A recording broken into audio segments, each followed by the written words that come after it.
वंदे मातरम साथियों, भारतीय अर्थव्यवस्था की सीरीज में आप सभी लोगों का स्वागत है Vande Mataram IAS online platform पर।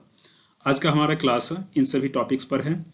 पहली बात तो ये समझे कि ये व्यापार चक्र से संबंधित है। ये चैप्टर 7 जो है ये मुद्रास्फीति और व्यापार चक्र, ये दो खंडों में था, ये अ और ये ब खंड। तो ब खंड यानी बी खंड आज हम स्टार्ट करते हैं और इसमें इतने सारे टॉपिक हैं। ये सब टॉपिक अगर हो जाता है तो ये सेक्शन खत्म हो जाएगा। मंदी, समुत्थान, उछाल, प्रतिसार, तकनीकी प्रतिसार, समृद्धि प्रतिसार और डबल डिप रिसेशन, इन सभी शब्दों में इंग्लिश को ही आप प्राथमिकता देना, क्योंकि हिंदी में कई बार जो है शब्दों में हेराफेरी रहती है। तो सबसे पहले व्यापार चक्र को समझते हैं कि व्यापार चक्र क्या होता है, यानी कि ये ट्रेड साइकिल जो है ये क्या होता है। तो देखो, किसी भी अर्थव्यवस्था में विकास और उच्च वृद्धि ये दोनों जो है एक दूसरे से जुड़े हुए हैं, है ना। अगर विकास करना यानी डेवलपमेंट करना है तो डेवलपमेंट के लिए उच्च वृद्धि या उच्च समृद्धि, हाई ग्रोथ होना आवश्यक है। हाई ग्रोथ होगा तभी जो है प्रति व्यक्ति आय बढ़ेगी, देश के पास संपत्ति ज़्यादा बढ़ेगी और उसका उपयोग जो है विकास की विभिन्न गतिविधियों के लिए किया जाएगा। लेकिन उच्च वृद्धि अगर करना है तो इसके लिए ज़्यादा उच्च स्तर पर आर्थिक गतिविधियां होनी चाहिए, इकोनॉमिक एक्टिविटी बड़े स्तर पर होनी चाहिए। अब इकोनॉमिक एक्टिविटी बड़े स्तर पे हो, इसके लिए सरकार जो क्या करती है, आर्थिक नीतियां बनाती है, अच्छी अच्छी आर्थिक नीतियां बनाती है। लेकिन कितनी भी अच्छी आर्थिक नीति बन जाए, हमेशा आर्थिक गतिविधियां एक समान नहीं रहेगी। कभी जो है वो अच्छी स्थिति में रहेगी, कभी बहुत खराब स्थिति में रहेगी। तो इसी को जो हम कह सकते हैं कि आर्थिक गतिविधियां जो है कई बार जो है श्रेष्ठ दौर में, जिसको उछाल या बूम कह सकते हैं, और कई बार बहुत ही खराब दौर में, जिसको हम डिप्रेशन कह सकते हैं, इस स्थिति में भी अर्थव्यवस्था रह सकती है। यही जो चक्र है, यानी कि बूम से डिप्रेशन के बीच का ये जो चक्र है, ये कई चरणों में होकर गुजरता है। तो इसी चरण को, इसी चक्र को हम लोग व्यापार चक्र या फिर ट्रेड साइकिल कहते हैं। इसको विस्तार से यहाँ देखते हैं। देखिए, उछाल और मंदी के बीच आर्थिक गतिविधियों की कई स्थितियां होती हैं। जैसे ठहराव का स्थिति हो सकता है, स्टैग्नेशन का, धीमापन यानी स्लो डाउन का, मंदी या फिर प्रतिसार का यानी रिसेशन का, उबरन, समुत्थान यानी रिकवरी का। तो इस तरह से हम कह सकते हैं कि मंदी और उछाल के बीच कई सारे स्टेप्स आ सकते हैं आर्थिक गतिविधियों के संदर्भ में। ठीक है, इसी को हम ट्रेड साइकिल कहते हैं। तो सबसे पहले मान लो कि अगर मंदी किसी अभी अर्थव्यवस्था में है, डिप्रेशन की अवस्था में है, तो डिप्रेशन की अवस्था से अर्थव्यवस्था क्या जाएगी, रिकवरी की अवस्था में जाएगी। रिकवरी से बूम की अवस्था में जा सकती है, बूम से लेकिन फिर प्रतिसार यानी रिसेशन की अवस्था में जा सकती है। ये रिसेशन अगेन जो है डिप्रेशन का रूप भी ले सकता है। इसी को व्यापार चक्र कहते हैं। इसमें हर एक टर्म को हम लोग विस्तार से देखेंगे और संबंधित कुछ शब्द भी हैं उसको भी देखते हैं। सबसे पहली बात तो डिप्रेशन यानी मंदी। हम लोग मंदी के बारे में वैसे तो बात कर चुके हैं। मंदी और यानी डिप्रेशन और रिसेशन, इन दोनों शब्दों के बारे में मैंने आप लोगों को बताया था। दोनों में क्या अंतर है, तो देखो, दोनों शब्दों के बीच यानी डिप्रेशन और रिसेशन के बीच में दो चीजों का अंतर है। एक तो इंटेंसिटी का, कि किसका कितना ज्यादा प्रभाव है। तो रिसेशन आर्थिक गतिविधियों को कुछ कमजोर करता है, और दूसरी बात है कुछ समय के लिए, कुछ ही समय के लिए। लेकिन डिप्रेशन की इंटेंसिटी बहुत ज्यादा होगी, यानी आर्थिक गतिविधियां बुरी तरह से प्रभावित होंगी। सरकार का इवन जो है मतलब कंट्रोल इस पे नहीं रह जाता है डिप्रेशन की अवस्था में, ठीक है, या बहुत ही कम कंट्रोल रह जाता है। और दूसरी बात, डिप्रेशन बहुत लंबे समय तक हो सकती है। तो इंटेंसिटी और टाइम, इन दोनों को लेकर के हम डिप्रेशन और रिसेशन में अंतर कर सकते हैं। और डिप्रेशन का जो सबसे बड़ा उदाहरण है वो 1929 का है। इसको महान मंदी कहते हैं या फिर द ग्रेट डिप्रेशन कहते हैं। द ग्रेट डिप्रेशन अमेरिका में प्रमुख रूप से हुआ था। इसका इम्पैक्ट जो है फिर पूरी दुनिया में देखा गया, जो अमेरिकी अर्थव्यवस्था से जुड़ा हुआ है। इस कारण से बहुत सारे लोग ये भी कहते हैं कि वास्तव में जितनी भी अर्थव्यवस्था है पूरी दुनिया की, वो बहुत ज़्यादा जुड़ी हुई हों, ये बहुत अच्छी स्थिति भी नहीं है। जैसे अभी ग्लोबलाइजेशन के नाम पे कहा जा रहा है कि पूरी दुनिया की इकोनॉमी को आपस में जोड़ लेना है। ग्लोबलाइजेशन बेसिकली एक अर्थव्यवस्था का ही शब्द है, आर्थिक शब्दावली ही है। इसको सामाजिक या अन्य क्षेत्रों में भी हम लोग देख लेते हैं कि ग्लोबलाइजेशन हो रहा है, लेकिन मुख्य रूप से ये आर्थिक शब्दावली है। ग्लोबलाइजेशन का मतलब है कि पूरी दुनिया की आर्थिक गतिविधियों को एक दूसरे से इंटरकनेक्टेड कर देना। ये स्थिति बहुत खराब भी हो सकती है। क्यों? क्योंकि अगर ये पूरी जो मान लो कि इंटरकनेक्टेड पूरी दुनिया की अर्थव्यवस्था हो गई, इसमें जो सबसे पावरफुल इकोनॉमी होगी जैसे अमेरिका है, तो अमेरिका में अगर कुछ भी खराब स्थिति होती है तो उसका इम्पैक्ट उससे जुड़ी हुई सभी अर्थव्यवस्थाओं में देखने को मिलेगा। ठीक है, 2009-10 में ये स्थिति देखने को मिली थी। उसके पहले अगर देखें तो 1929 में ये हुआ था, उसको महान मंदी कहा जाता है। तो मंदी कह लीजिए या फिर उसको महान मंदी कह लीजिए, ठीक है। ये लगभग 10 साल की अवधि तक ये चला था। इसके कुछ चित्र आपके सामने यहाँ हैं। ये चित्र में आपको मैंने पहले दिखाया था कि जो भी अनएम्प्लॉयड लोग हैं उनको चाय नाश्ता इस तरह का फ्री में करवाया जाता था। जो लोग हैं वो इतने बेरोजगार हो गए थे कि रोड पर इस तरह का पट्टा लेके घूमते रहते थे कि उनको कोई जॉब दे दे। अपनी कार को देखो, ये इतनी अच्छी कार है, ये $100 में बेच रहा है। वैसे उस समय $100 का ठीक ठाक मूल्य होगा, बावजूद लोग अपने जो भी जमा पूंजी थे, जो भी सामान थे, जो भी एसेट थे, उसको औने पौने दाम में बेचने के लिए मजबूर हो गए थे। ये 1929 का जो महान मंदी हुआ था, इसका लक्षण क्या था, कैसे हम समझ सकते हैं कि इतना बड़ा मंदी हुआ था, कौन कौन से लक्षण उसके थे।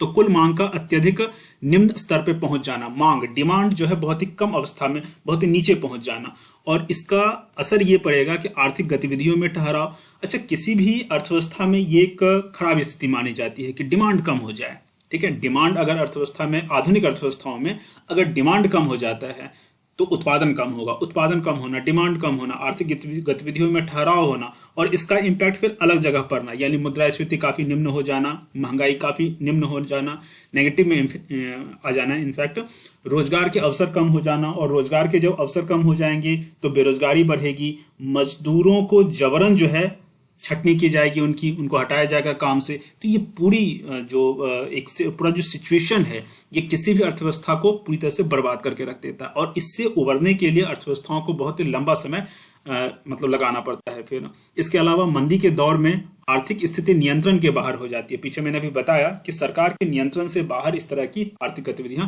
हो जाती है, आर्थिक स्थिति हो जाती है।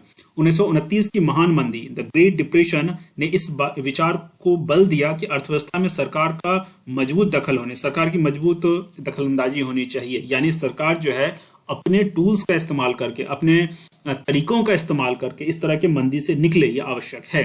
इसके पहले हम जानते हैं कि अर्थव्यवस्था जो है एडम स्मिथ के सिद्धांतों पर काम कर रही थी, लेकिन जहां हमने बात किया था कि सरकार का नियंत्रण जो है अर्थव्यवस्था में नहीं हो या नगण्य हो, लेकिन 1929 की आर्थिक मंदी ने ये आईना दिखा दिया इन आर्थिक विचारकों को या फिर जो भी आर्थिक प्लेयर्स हैं कि नहीं, सरकार की भूमिका होनी चाहिए, ठीक है।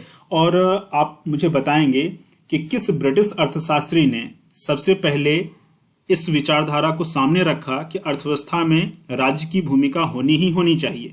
मैं हिंट करने के लिए उनकी पुस्तक का नाम बता देता हूं, the general theory of employment, interest and money. 1936 में यह किताब लिखा गया था। उसी किताब में इन्होंने बताया था कि अर्थव्यवस्था में सरकार का दखल होना चाहिए, ठीक है। और समष्ट अर्थशास्त्र का भी जनक इनको माना जाता है। उस अर्थशास्त्री का नाम आप कमेंट में बताएंगे। मंदी से बचने का सबसे अच्छा तरीका है इसे आने ही नहीं देना। कितनी अच्छी बात है, ठीक है। मेंस में इस तरह के फ्रेजल चीजों का, ठीक है, एक तरह से मुहावरेदार शब्दों का प्रयोग आपको करना चाहिए। एक अलग ही लेवल में आपका आंसर चला जाता है। फिर अब दूसरी स्थिति में आते हैं, इसको कहते हैं रिकवरी। देखो, अर्थव्यवस्था जब मंदी की अवस्था में होगी, बहुत ही खराब अवस्था में होगी, तो फिर जो है सरकार के इन्वॉल्वमेंट के कारण और सरकार जो भी उसमें स्टेप उठाएगी उसके कारण अर्थव्यवस्था रिकवरी की स्थिति में आएगी, यानी समुत्थान की स्थिति में आएगी। इसमें अर्थव्यवस्था निम्न उत्पादकता से निकलने के लिए प्रयास करेगी। किसी अर्थव्यवस्था में कम उत्पादन को बहुत बुरा माना जाता है। सरकारें मांग और उत्पादन को बढ़ाने के लिए कई राजकोषीय और मौद्रिक उपाय भी करती है। इसका प्रमुख लक्षण, ये रिकवरी जो है, इसका प्रमुख लक्षण क्या है? सामान्य शब्दों में तो आप समझ ही गए होंगे कि रिकवरी का क्या लक्षण होगा। जो चीज आपने यहाँ पीछे देखा है, जो लक्षण यहाँ है, इस लक्षण से थोड़ा डिफरेंट होगा। जैसे मान लो कि कुल मांग का अत्यधिक निम्न स्तर पर पहुंचना, तो सरकार की नीति कुछ इस तरह की होगी कि डिमांड बढ़ेगा, आर्थिक गतिविधियों में थोड़ा तेजी आएगी, मुद्रास्फीति में थोड़ी वृद्धि होगी, रोजगार के अवसर कम हो रहे थे तो रोजगार की संभावना बढ़ेगी, ठीक है। आर्थिक स्थिति जो है सरकार के नियंत्रण में आने लगेगी। इस तरह की बातें होंगी। वही सब बातें यहाँ लिखी हुई हैं, लेकिन एक बार फिर से देख लेते हैं।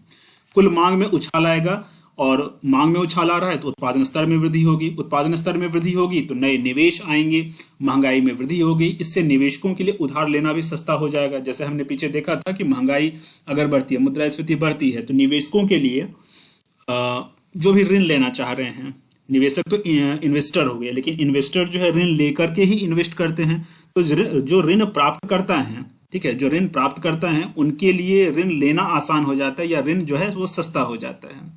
इसके अलावा रोजगार के नए अवसर आते हैं, बेरोजगारी कम होती है। अर्थव्यवस्था को पटरी पर लाने के लिए सरकारें बहुत सारे तरीकों को अपना सकते हैं, जैसे टैक्स ब्रेक, ब्याज दरों में कटौती, कर्मचारियों के वेतन में वृद्धि, उद्यमियों के नव प्रयोगों, जैसे अभी स्टार्टअप्स की बात कर रहे हैं ना, तो स्टार्टअप तो एकदम से बहुत ही नया कॉन्सेप्ट है, लेकिन एक सामान्य रूप से समझे तो अर्थव्यवस्था को डिप्रेशन जैसी अवस्था से निकालने के लिए लोगों को या व्यापारियों को, व्यवसायियों को, उद्यमियों को नए प्रयोगों को करने के लिए प्रोत्साहित कर सकती है। उसके लिए अलग से पैसा गवर्नमेंट दे सकती है लोगों को। नए क्षेत्र के लिए प्रोत्साहन दिया जा सकता है। यूरो अमेरिकी अर्थव्यवस्थाएं भी उपरोक्त उपायों की मदद से महामंदी से उबर सकी थी। जो हम लोगों ने बात किया कि 1929 में इस तरह का मंदी आया था, अमेरिका में आया था, लेकिन उसका इम्पैक्ट यूरोप में तो सबसे पहले पड़ेगा। ठीक है, जो भी विकसित अर्थव्यवस्थाएं हैं वो ज़्यादा इंटरकनेक्टेड थी। धीरे धीरे विकासशील अर्थव्यवस्थाओं को भारत और अन्य अर्थव्यवस्थाओं को जोड़ा गया विकसित अर्थव्यवस्थाओं से ग्लोबलाइजेशन के नाम पर। उसके बाद जो है जो और अविकसित अर्थव्यवस्थाएं थी उसको भी जोड़ा जा रहा है। ठीक है, लेकिन शुरुआत में अगर हम देखें तो अमेरिकी यूरोपीय अर्थव्यवस्था आपस में जुड़ी हुई थी। ठीक है, उनका जो इकोनॉमिकल सेटअप था वो लगभग एक ही जैसा था, तो वहाँ सबसे ज़्यादा असर जो है अमेरिका के बाद यूरोप में पड़ा था। तो ये इन सब उपायों के माध्यम से जो है उबर पाई थी, मतलब रिकवरी की स्थिति में आ पाई थी। 1997 से 2002 के बीच भारतीय अर्थव्यवस्था ने भी सुस्ती व मंदी, रिसेशन के कई दौर देखे। आप कहोगे कि ये सुस्ती और मंदी दोनों एक ही चीज है क्या? ये दोनों में थोड़ा अंतर है। रिसेशन तो बहुत ही खराब अवस्था को कहा जाता है, लेकिन सुस्ती यानी स्लो डाउन में इतनी खराब अवस्था नहीं होगी जितनी रिसेशन में हो जाएगी, लेकिन कुछ खराब अवस्था होगी। अब उछाल, बूम जो है पहले मैं समझा देता हूं, उसके बाद यहां जो लिखा हुआ है नोट्स उसको मैं पढ़ूंगा।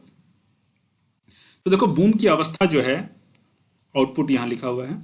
बूम की जो अवस्था है इसमें रिकवरी से ज्यादा अच्छी अवस्था में आ जाता है इकोनॉमी अच्छी अवस्था में आ जाएगी, लेकिन इकोनॉमी ओवरहीट होगी इकोनॉमी। यानी कि अर्थव्यवस्था की जितनी क्षमता है उससे ज्यादा अर्थव्यवस्था से काम लिया जाएगा। मान लो कि डिमांड इतना ज़्यादा बढ़ गया कि जो उत्पादन करने की क्षमता एक अर्थव्यवस्था की है उससे ज़्यादा उसको उत्पादन करना पड़ेगा। लोगों के पास इस कारण से ज़्यादा काम मिलेगा तो ज़्यादा पैसा आएगा तो मार्केट में अगेन फिर से जो है डिमांड बढ़ेगा। तो ये एक ऐसी अवस्था होती है, एक ऐसा साइकिल बनता है जिसके कारण बूम यानी कि बहुत ज़्यादा जो है डिमांड क्रिएट हो जाता है। तो अर्थव्यवस्था ओवरहीट में हो जाती है, इसका फिर लॉन्ग टर्म में नेगेटिव इम्पैक्ट पड़ता है। ठीक है, तो जब अर्थव्यवस्था आर्थिक सुस्ती व मंदी के से उबरने का प्रयास कर रही होती है तो सरकार व निजी क्षेत्र की तरफ से बहुत सारे कदम उठाए जाते हैं। ठीक है, तो ये जो कदम उठाए जाते हैं इसके कारण आर्थिक गतिविधियां कई बार बहुत ज़्यादा बढ़ जाती हैं, और इतनी ज़्यादा बढ़ जाती हैं कि अर्थव्यवस्थाएं संभाल की स्थिति में नहीं होती, मतलब उसको कंट्रोल करना बड़ा मुश्किल हो जाता है। तो ये दौर जो अर्थव्यवस्था के लिए बहुत अच्छा भी है लेकिन थोड़ा बुरा भी है, लॉन्ग टर्म के लिए बुरा है। इसके प्रमुख लक्षणों को देख लेते हैं। मांग में त्वरित और दीर्घकालिक वृद्धि हो जाती है। इसमें मांग उस स्तर तक पहुंच जाती है जहां सतत उत्पादन यानी सस्टेनेबल आउटपुट या प्रोडक्शन के स्तर को भी पार कर जाते हैं। सस्टेनेबल आउटपुट यानी कि जितना प्रोडक्शन की क्षमता है, ठीक है, एक सतत रूप से जितना प्रोडक्शन की क्षमता किसी अर्थव्यवस्था उससे ज्यादा अगर डिमांड हो जाए तो अर्थव्यवस्था क्या होगी? अर्थव्यवस्था ओवरहीटिंग की अवस्था में पहुंचेगी। ठीक है, और ये ओवरहीटिंग की अवस्था में पहुंचना अर्थव्यवस्था के लिए अच्छा लॉन्ग टर्म के लिए नहीं है। अर्थव्यवस्था में गर्माहट यह ओवरहीट और मांग और आपूर्ति का अंतर फिर दिखने लगता है। मांग और आपूर्ति का अंतर किस तरह से दिखता है? तो मांग और आपूर्ति का अंतर कुछ इस तरह से दिखता है कि मांग तो बहुत ज्यादा हो जाती है लेकिन आपूर्ति कम होने लगती है। ठीक है, बाजार की ताकतें यानी मार्केट फोर्सेज मिसमैच हो जाती हैं, अर्थात मांग व आपूर्ति में असंतुलन, और ऐसी अवस्था में महंगाई फिर से बढ़ना स्टार्ट हो जाती है। अर्थव्यवस्था के सामने संरचनात्मक संकट, स्ट्रक्चरल प्रॉब्लम की स्थिति उत्पन्न होती है। इसका मतलब है, स्ट्रक्चरल प्रॉब्लम का मतलब है कि निवेश योग्य पूंजी की कमी हो जाती है, क्योंकि निवेश ज्यादा करने की आवश्यकता अर्थव्यवस्था में होगी लेकिन निवेश योग्य पूंजी अब है ही नहीं या कम है। फिर बचत कम हो जाती है, जीवन स्तर का नीचे आना व विक्रेताओं के बाजार यानी सेलर्स मार्केट की रचना हो जाती है। ये सब स्ट्रक्चरल प्रॉब्लम, मतलब मार्केट का जो स्ट्रक्चर है, मार्केट का जो ढांचा है उसमें डिस्टर्बेंस पैदा हो जाता है। ठीक है, ये अर्थव्यवस्था के लिए अच्छी बात नहीं है। यहाँ सेलर्स मार्केट लिखा हुआ, इसका मतलब क्या हुआ? विक्रेताओं का बाजार। इसका मतलब क्या हुआ? एक ऐसा मार्केट, एक ऐसी मार्केट की अवस्था जहां मार्केट जो है सेलर्स के इशारों पर नाचे या उनके शर्तों पे काम करे। जो विक्रेता हैं, जो व्यापारी गण हैं, उनके शर्तों पे अगर मार्केट नाचने लगे तो क्या होगा?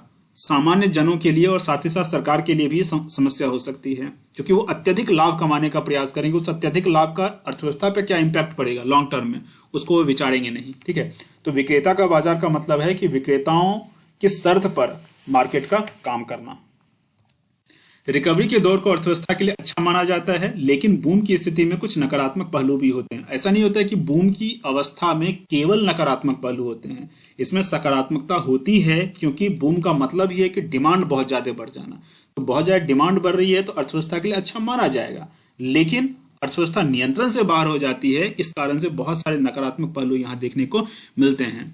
रिकवरी की कस में हर अर्थव्यवस्था को बूम के रास्ते पर ले जाती है। 90 के दशक में विशेषकर अमेरिकी अर्थव्यवस्था में इसका अनुभव किया गया। भारतीय अर्थव्यवस्था में भी 96-97 में सुस्ती का दौर था। उसके बाद महंगाई बहुत ज्यादा बढ़ गई, यहाँ भी बूम की अवस्था देखने को मिलने लगी थी। सरकार ने भी माना कि 2007 के मध्य तक अर्थव्यवस्था ओवरहीट हो रही थी, भारत सरकार ने माना। ठीक है, तो भारत में भी यह अवस्था कुछ समय के लिए देखने को मिलती है। ओवरहीटिंग के क्या क्या लक्षण हो सकते हैं उसको हम लोग यहाँ समझते हैं। ओवरहीटिंग का लक्षण क्या हो सकता है? देखो, ओवरहीटिंग का लक्षण ये हो सकता है कि मांग जो है, डिमांड, मांग लॉन्ग टर्म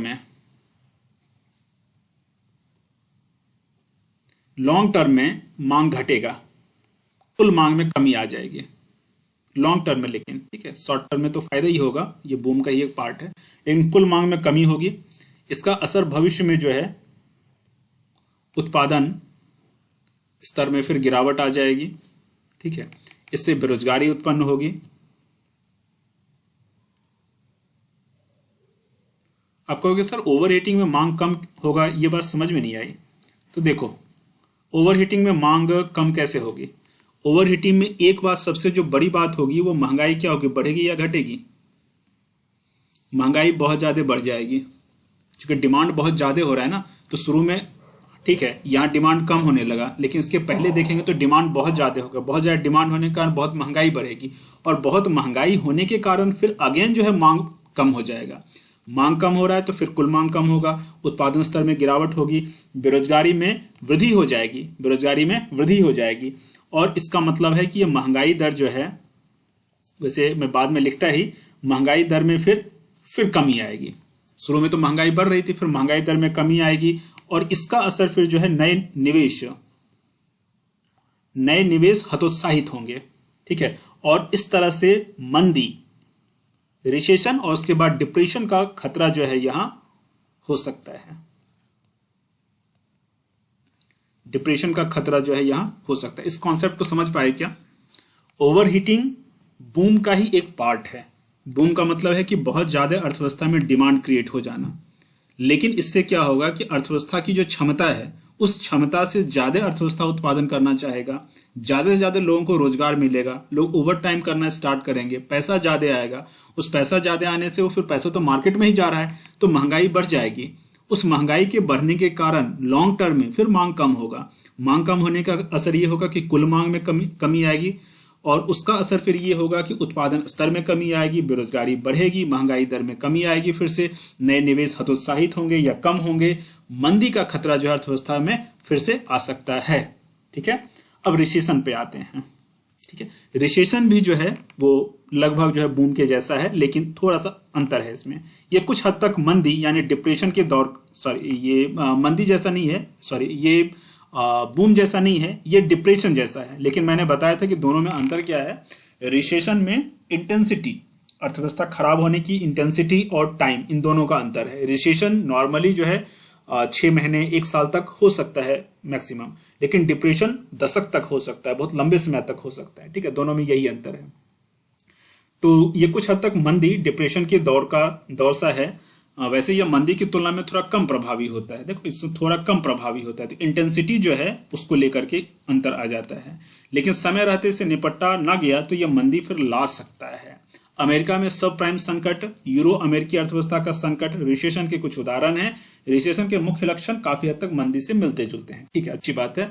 भारत में रिसेशन कभी हुआ है क्या? तो भारत में रिसेशन की अवस्था हुई है 96-97 में भारतीय अर्थव्यवस्था रिसेशन के चक्र में फंस गई थी। कारण इसका ये बताया जाता है कि दक्षिण पूर्व एशियाई मुद्रा संकट, ये थोड़ा सा आईआर का भी हल्का सा विषय हो गया, इंटरनेशनल रिलेशन का भी हो गया। तो दक्षिण पूर्व एशियाई मुद्रा संकट वो इससे जनित घरेलू और विदेशी मांग में आई कमी के कारण, ठीक है। तो मुख्य कारण ये बताया जाता है दक्षिण पूर्व एशियाई मुद्रा संकट, और इसके कारण जो घरेलू और विदेशी मांग में कमी आई वो 96-97 में भारतीय अर्थव्यवस्था में रिसेशन का कारण था।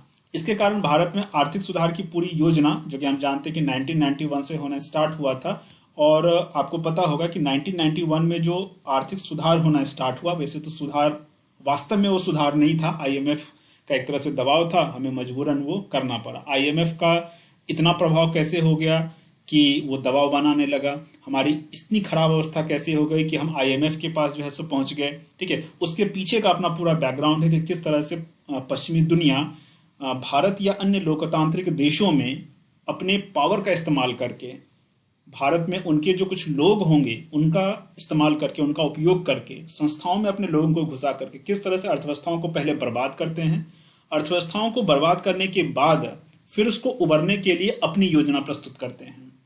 तो भारत में बहुत कुछ स्वतंत्रता के बाद ऐसा हुआ है जिसमें पश्चिमी देश, विशेष करके अमेरिका, प्रत्यक्ष या अप्रत्यक्ष तौर पर भारत की समस्याओं के लिए जिम्मेदार रहा है। 1991 में जो हमारे यहाँ आर्थिक सुधार, जिसको सुधार कहते हैं, वास्तव में वो सुधार नहीं था, भारत को अपने शर्तों के लिए मनवाना, जबरदस्ती मनवाना, ये आईएमएफ ने ऐसा किया था उस समय, ठीक है।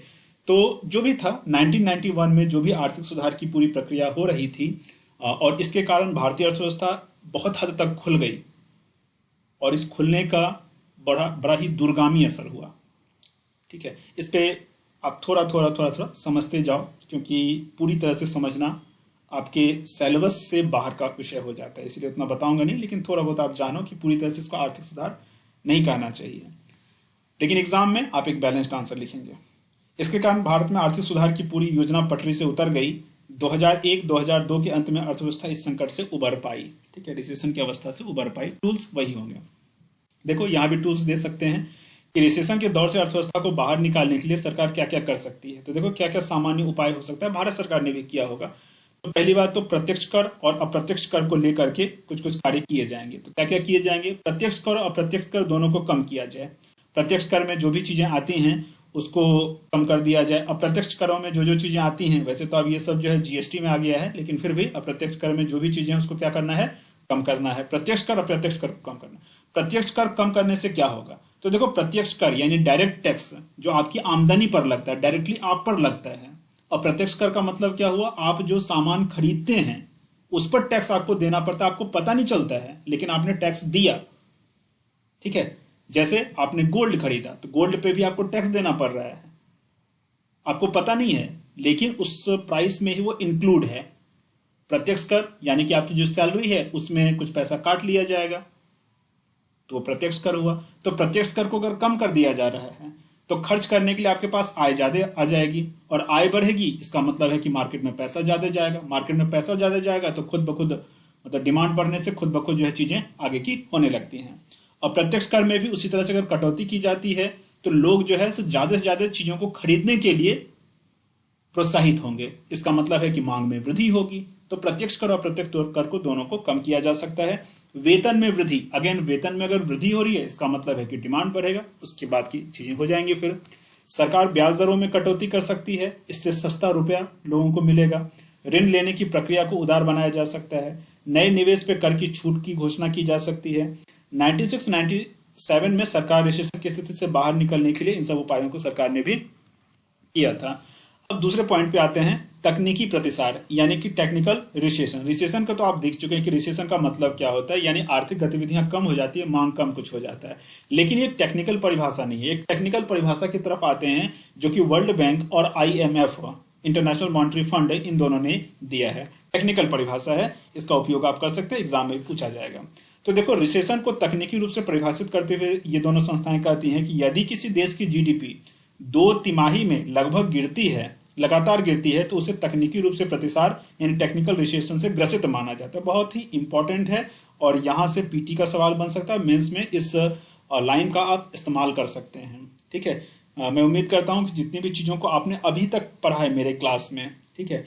तो उन सभी चीज़ों को आप टाइम टू टाइम रिवीजन जरूर करें। सप्ताह में एक दिन समय ऐसा रखें जितने भी चीज़ों पीछे वाले चीज़ों को आपने पढ़ा है उन सबका रिवीजन कर डालें। कई बार अगर मान लो संयोग से वीडियो नहीं आ पाते, चूंकि मैं अन्य कामों में भी व्यस्त रहता हूँ, तब भी पीछे वाली चीज़ों को रिवीजन करें। रिवीजन कभी भी नुकसान नहीं पहुंचाएगा, ठीक है। चीज़ों को याद करें, मेमोराइज करें कुछ चीज़ों को। यूपीएससी में लोगों को एक बड़ा भ्रम ये है, यूपीएससी की तैयारी करने वालों के बीच में, और ये भ्रम जो है ना, कुछ मठाधीश जो होते हैं जो बहुत लंबे समय से टीचर के पद पे आसीन हैं, लेकिन जानबूझ के स्टूडेंट्स का अहित करना वो चाहते हैं। अहित करने के पीछे उनका निज आर्थिक लाभ होता है। वो सही से बात बताते नहीं हैं, जानबूझ के यूपीएससी के एग्जाम को इतने हल्के फुल्के रूप में बताते हैं कि ये तो बहुत आसान है, यू कैन डू इट, आप कर सकते हो। अरे बिल्कुल कर सकते हैं, लेकिन सिर्फ ऐसे बोलने से काम नहीं चलेगा। बहुत सारी चीज़ों को करना पड़ता है, तभी आप यूपीएससी के एग्जाम को क्रैक कर पाओगे, ठीक है। ये बहुत ही कठिन नहीं है तो बहुत आसान भी नहीं है। एक इसका अपना एक तरीका है, उस तरीके से आप एग्जाम को पार कर पाओगे। तो एक तरीका उसमें यह है कि आपको कुछ चीज़ों को तो याद करना पड़ेगा, मेमोराइज करना पड़ेगा, रट्टा मारना पड़ेगा। समझने के साथ साथ कुछ फैक्चुअल इंफॉर्मेशन, कुछ अंडरस्टैंडिंग, कुछ रट्टा मार, इन सब से आप जो है यूपीएससी के सिलेबस को कवर अप करते चले जाओगे, ठीक है। तो इस तरह की चीज़ों को याद कर लेना सीधे सीधे। देखो ये तो हो गया एक बात। एक दूसरी बात है तकनीकी वैश्विक प्रतिसार। ये क्या है? Technical global recession. ये क्या है? ये देखते हैं। इसके लिए ये एजेंसियां यानी कि वर्ल्ड बैंक और आईएमएफ वैश्विक आर्थिक वृद्धि दर, रोजगार, तेल की मांग जैसे कारकों के आंकड़ों को देखती है। इन सब चीज़ों को देखती है कि जो वर्ल्ड लेवल पे ज़्यादा इनका डिमांड होता है। वर्तमान में तकनीकी वैश्विक प्रतिसार के लिए वैश्विक आर्थिक वृद्धि दर 2.5% से नीचे होनी चाहिए। ये तो मान लो किसी देश में अगर हम लोग टेक्निकली रिसेशन को देखना चाहें तो ये एक परिभाषा होगी। किसी देश की जीडीपी 2 तिमाही में लगातार गिरते जाती है तो उसको तकनीकी रूप से प्रतिसार कह देते हैं, ठीक है। ये तो किसी एक देश के लिए हो गई। लेकिन अगर वैश्विक स्तर पे आपको देखना है कि रिसेशन हुआ कि नहीं, तो उसके लिए ये वाला फॉर्मूला दिया गया है कि वैश्विक आर्थिक वृद्धि दर 2.5% के अगर नीचे हो जाती है तो उसको टेक्निकली ग्लोबल रिसेशन कह दिया जाता है, ठीक है। अब आते हैं दूसरे टॉपिक पर, नेक्स्ट टॉपिक पर, ग्रोथ रिसेशन। इसका मतलब क्या है? ये ग्रोथ रिसेशन जो है वो पीछे जो आपने देखा था उसी से कुछ मिलता जुलता है। इसका असर ऐसी अर्थव्यवस्था से है जो बढ़ तो रही है लेकिन ऐसे धीमी गति से बढ़ रही है जहां नौकरी पाने वालों की संख्या नौकरी गंवाने वालों की संख्या से ज्यादा है। यानी कि किसी भी अर्थव्यवस्था में ऐसा तो हो सकता है कि कुछ लोगों का रोजगार खत्म हो रहा है, लेकिन अगर ग्रोथ हो रहा है तो कुछ लोगों को रोजगार मिलेगा। लेकिन रोजगार मिलने वालों की तुलना में रोजगार गंवाने वालों की संख्या अगर ज्यादा है तो ग्रोथ होने के बावजूद, ग्रोथ का मतलब है ग्रोथ होगा तो रोजगार मिलेगा, ग्रोथ होने के बावजूद रिसेशन है, और रिसेशन का मतलब है कि रोजगार लोगों को जाएगा। लेकिन यहाँ क्या होता है कि ग्रोथ की तुलना में रिसेशन ज्यादा होता है, इसीलिए रोजगार मिलने वालों की संख्या में रोजगार गंवाने वालों की संख्या ज्यादा हो जाती है, ठीक है। तो ऐसे अवस्था को हम लोग क्या कहते हैं? समृद्धि प्रतिसार या फिर ग्रोथ रिसेशन की अवस्था कहते हैं, ठीक है। रोजगार के अवसर पैदा न होने से ऐसा लगता है कि अर्थव्यवस्था में मंदी की शिकार है। तो रोजगार के अवसर पैदा न होने से या फिर बहुत कम रोजगार के अवसर पैदा होने से, क्योंकि कुछ लोगों का तो रोजगार जा रहा है, ठीक है, तो ऐसी अवस्था में लगता है कि अर्थव्यवस्था मंदी की शिकार है, लेकिन वास्तव में पूरी तरह से मंदी की शिकार नहीं होती है। एक दोनों के बीच का सिचुएशन होता है। यह तब होता है जब वास्तविक जीडीपी में बढ़त के बावजूद रोजगार दर या तो नगण्य हो जाती है या फिर बेरोजगारी दर की तुलना में कम रहती है। कुछ अर्थशास्त्रियों के अनुसार 2002-03 में अमेरिकी अर्थव्यवस्था ग्रोथ रिसेशन के दौर से गुजरी थी। अब एक नेक्स्ट टॉपिक पे आते हैं, double dip recession. Double dip recession, ये रिसेशन का संक्षिप्त व तकनीकी अर्थ अगर हम अमेरिकी और यूरो जोन में देखें तो जो आईएमएफ और वर्ल्ड बैंक ने जो टेक्निकल रिसेशन का जो परिभाषा दिया था, अमेरिका यूरोप में लगभग वही परिभाषा जो है रिसेशन के संदर्भ में प्रयुक्त होता है। मेरी बात समझ पाए? अमेरिका यूरो जोन में रिसेशन का क्या परिभाषा है? जो टेक्निकल रिसेशन का है वही परिभाषा अमेरिका यूरो जोन में रिसेशन का माना जाता है, यानी कि जीडीपी में लगातार 2 तिमाहियों में गिरावट। यहां तक तो क्लियर है, ये तो एक सामान्य बात होगी। अब यहां से आते हैं, डबल डिप रिसेशन का मतलब क्या हुआ? ये इसी कॉन्सेप्ट का यानी टेक्निकल रिसेशन का ही एक विस्तार है। टेक्निकल रिसेशन का ही क्या है? विस्तार है। तो डबल डिप रिसेशन की अवस्था में अर्थव्यवस्था में थोड़े समय के लिए वृद्धि होती है, 1-2 तिमाही के लिए, लेकिन उसके बाद पुनः मंदी का दौर आ जाता है, यानी कि मंदी और रिसेशन दोनों की अवस्था। तो पीछे जो आप लोगों ने देखा था समृद्धि प्रतिसार, ग्रोथ रिसेशन, लगभग उसी तरह की अवस्था है डबल डिप्रिशिएशन। ठीक है, तो इसमें डबल डिप्रिशिएशन ऐसा हो जाता है कि रिसेशन फिर से जो है मतलब वृद्धि फिर रिसेशन, तो इस तरह की अवस्था होते रहती है। इसका कारण क्या है? तो इस स्थिति में वस्तुओं और सेवाओं की मांग में कमी आती है। मतलब ये एक साइकिल बन जाता है, ये एक साइकिल बन जाता है। मान लो कि रिसेशन हुआ, अब रिसेशन के कारण पूरी अर्थव्यवस्था में मांग में कमी आ जाएगी। मांग में कमी हुई, इसके कारण मजदूरों की छटनी होनी स्टार्ट हो जाएगी। वो पिछले रिसेशन में जो खर्च किया गया था उसके कारण कुछ कटौती भी की जाएगी। इस तरह से दोहरी नीति यानी डबल डिप्रिशिएशन, ये हिंदी दिया गया है डबल डिप्रिशिएशन का, तो कंफ्यूज मत होना, कई बार हिंदी जो है ना कुछ अजीब टाइप का होता है। ठीक है, तो ये डबल डिप्रिशिएशन जो कि तिहरी नीति भी हो सकती है, सॉरी तिहरी नति भी हो सकती है, यानी ट्रिपल डिप्रिशिएशन भी हो सकता है। ठीक है, यानी कि रिसेशन से अर्थव्यवस्था उभरी, फिर जो है ग्रोथ हुआ। ठीक है, फिर रिसेशन की अवस्था आ गई, फिर ग्रोथ हुआ, तो ये डबल हुआ। अब इसी में रिसेशन ग्रोथ फिर रिसेशन, तो ये भी हो सकता है कि तिहरी नीति यानी कि ट्रिपल डिप रिसेशन भी हो सकता है।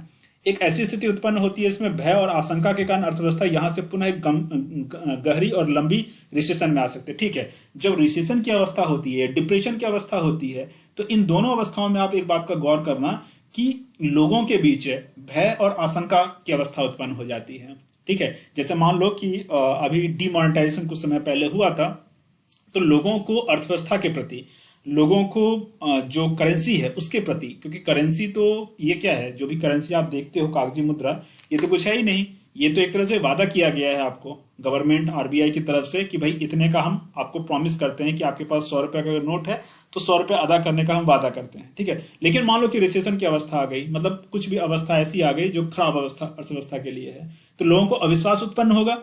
लोग बैंक से अपना अपना पैसा जो है निकालने लगेंगे, या फिर उसको जो है गोल्ड या अन्य जो रियल स्टेट हैं उसमें कन्वर्ट करने लगेंगे, है ना। तो अर्थव्यवस्था में कई बार क्या होता है कि अर्थव्यवस्था अगर खराब अवस्था में चली जाती है तो लोगों के मन में अर्थव्यवस्था के प्रति अविश्वास की स्थिति उत्पन्न हो जाती है, क्योंकि वर्तमान की जो अर्थव्यवस्था है, जो मॉडर्न इकोनॉमी बोलते हैं, तो ये एक अलग तरह से काम कर रही है। ठीक है, ये एक बैलेंस पे काम कर रही है, ये एक तरह से आर्टिफिशियल विश्वास क्रिएट किया गया उसके आधार पे काम कर रही है। इसीलिए इस अर्थव्यवस्था का ध्वस्त होना बहुत ही मतलब आसान है, और कभी भी ये ध्वस्त भी हो सकता है, क्योंकि पूरी तरह से ये विश्वास पे कायम है। जैसे 1929 में जो महामंदी आई थी, वैसा सिचुएशन भी उत्पन्न हो सकता है। क्यों? पूरी तरह से विश्वास पे आधारित है। पहले की जो अर्थव्यवस्थाएं होती थी, जो रियल अर्थव्यवस्था जिसको मैं मानता हूं, जहां एक ही जगह पर किसी ग्रामीण क्षेत्र में मान लो कि वहां जितने भी चीजों की आवश्यकता है वहीं उत्पादन हो रहा है, वहीं उपभोग हो रहा है। जो एक्स्ट्रा मनी लोगों के पास बची उसका रियल चीजों में खर्च करेंगे, सोना उससे खरीदेंगे और भी अन्य चीजें, जो भी मुख्य रूप से सोना को ही महत्व दिया जाता था पहले, तो लोग बड़े मजबूत हुआ करते थे। तो कभी भी ऐसी अवस्था नहीं होती थी जिससे लोगों के मन में अर्थव्यवस्था के प्रति अविश्वास, आशंका जैसी स्थिति हो जाए। हाँ, एक बात होती थी कि जब कोई मतलब विदेशी आक्रमण वगैरह जब होते थे, तब जो है लोगों का विश्वास जो है वो डोलने लगता था। ठीक है, वैसे अवस्था में, सामान्य अवस्था में नहीं। तो क्या है, यहाँ जो है अगर डबल डिप या ट्रिपल डिप की सिचुएशन होता है, जहां बार बार रिसेशन आ रहा है, तो लोगों में विश्वास की कमी हो जाती है, भय और आशंका छा जाता है। इसका असर फिर से ये होता है कि लंबे समय तक रिसेशन आ गया, जहां से बाहर निकलना कठिन हो जाता है। ऐसी स्थिति यूरोजोन संकट के समय 2013 में आपने देखा होगा, करंट में आपने पढ़ा भी होगा। निष्कर्षतः हम लोग ये कह सकते हैं, पूरे व्यापार चक्र को हमने समझा। व्यापार चक्र के बारे में निष्कर्ष रूप में हम ये कह सकते हैं कि मूलतः अर्थव्यवस्था के उत्पादन स्तर का उतार चढ़ाव भर ये है। ठीक है, ये उतार चढ़ाव है। इसके कई सारे जिम्मेदार कारक हो सकते हैं, रिस्पॉन्सिबल कुछ रीजन कॉजेज हो सकते हैं। आर्थिक अस्थायित्व व अनिश्चितता, जिसके कारण निवेश हतोत्साहित होता है, परिणामतः दीर्घकालिक वृद्धि बाधित हो रही है। यह निवेश एक महत्वपूर्ण फैक्टर है। अगर मान लो कि अर्थव्यवस्था में लोग या निवेशक हतोत्साहित हो गए, ठीक है, अस्थायित्व के कारण, अनिश्चितता के कारण, तो निवेश हतोत्साहित होगा, वृद्धि बाधित होगी। रचनात्मक नव प्रयोग के अभाव में अर्थव्यवस्था में गिरावट आती है। नव प्रयोग का ये भी मतलब है, सिर्फ स्टार्टअप्स नहीं समझेंगे, नव प्रयोग का मतलब ये भी है कि कई बार जानबूझ के कुछ नई चीजों का प्रयोग किया जाता है। जैसे कि अगले क्लास में हम लोग एग्रीकल्चर के बारे में देखेंगे। ये आज का जो क्लास है वो चैप्टर 7 का लास्ट है। अगला क्लास जो है एग्रीकल्चर से रिलेटेड होगा। अब एग्रीकल्चर वाले में मैं एक जगह आपको इंगित करूंगा कि अभी तक जो है फर्टिलाइजर बेस्ड पेस्टिसाइड फर्टिलाइजर और हाई यील्ड वैरायटी के बीज, इस आधार पे हरित क्रांति की गई। अब हरित क्रांति का नुकसान जब लोगों को पता चला कि हरित क्रांति से सब लोगों को तो कैंसर हो जाएगा, भूमि बर्बाद हो जाएगी, जमीन बर्बाद हो जाएगा, ठीक है, ये कुछ ही समय में जो हरित क्रांति हुई है ये लाखों करोड़ों साल की जो पृथ्वी है उसको बर्बाद करने में सक्षम है। तो लोग क्या करेंगे कि प्राकृतिक खेती की तरफ जाएंगे।